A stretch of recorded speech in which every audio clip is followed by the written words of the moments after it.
প্রশ্নে আছে 120 জন ছাত্রের প্রাপ্ত নম্বরের গড় 35 ছিল। যদি উত্তীর্ণ হওয়া ছাত্রদের প্রাপ্ত নম্বরের গড় 39 হয় এবং অনুত্তীর্ণ ছাত্রদের প্রাপ্ত নম্বরের গড় 15 হয়, তাহলে কতজন ছাত্র উত্তীর্ণ হয়েছে? ছাত্রের সংখ্যা বলা হয়েছে 120 জন, এদের গড় নাম্বার 35 এবং উত্তীর্ণ ছাত্রদের নাম্বারের গড় 39 এবং অনুত্তীর্ণ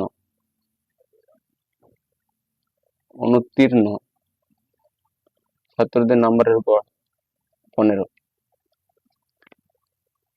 আমরা 35 থেকে 15 বাদ দিলে আমরা পাবো 20 এবং 120 দিয়ে 20 কে গুণ করলে আমরা পাবো 0, 4, 2, 240, 2400।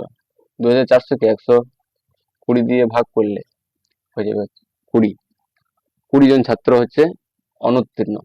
এরা হচ্ছে অনুত্তীর্ণ।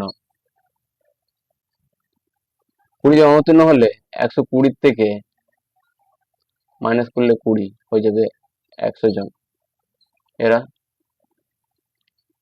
উত্তীর্ণ। Option A right answer.